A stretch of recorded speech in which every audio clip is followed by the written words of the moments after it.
It feels like every week another friend, another family member, another person you looked up to in the church just isn't there anymore. They haven't just stopped going to church. They've walked away from their faith entirely. It's this quiet exodus happening all around us, and it feels like no one is really talking about why. It's not just a statistic, it's personal. So let's get into it.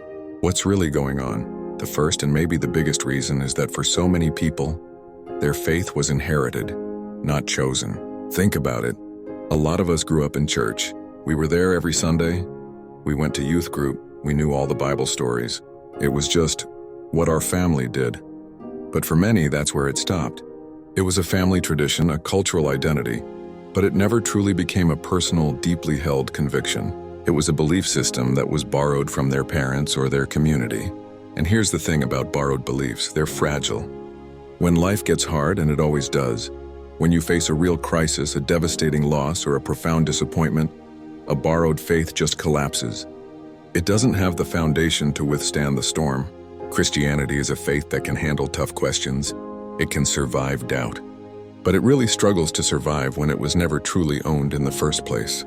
You can't stand on someone else's foundation forever. Eventually, you have to build your own. The second reason is that our culture is discipling us faster and more effectively than the church is. Now that might sound controversial, but just hang with me for a second. Who are the loudest voices in our lives every single day? For most of us, it's not a pastor. It's the influencers on TikTok, the shows we binge watch on Netflix, the podcasts we listen to on our commute, the constant scroll of our social media feeds. All of these things are preaching a message. They're shaping our values, defining what success looks like, telling us what's right and wrong and what's worth living for. They are, in a very real sense, discipling us. And if we're spending, let's say, 3 hours a day consuming culture, but maybe 30 minutes a week, if that engaging with scripture or Christian community, which message do you think is going to win? It's simple math. Losing your faith often isn't a big, dramatic event. You don't just wake up one morning and decide you don't believe anymore. It's a slow drift. It's a quiet, subtle erosion of your beliefs. One Netflix series, one viral video, one cultural trend at a time, until you wake up one day and realize you're miles from where you started.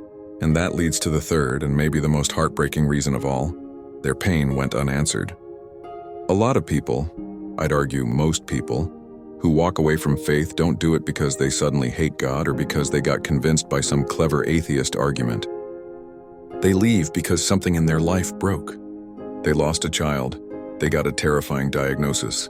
They prayed and prayed and prayed for a miracle, for a breakthrough, for just a sign.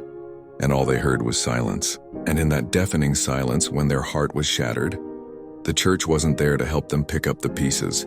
Maybe people offered cliches like God has a plan instead of just sitting with them in their grief. Maybe their doubts were dismissed or shamed instead of being explored with compassion. They felt alone in their darkest moment. And here's the critical truth we have to understand. Doubt that is ignored, pain that is left unaddressed, it doesn't just go away. It festers.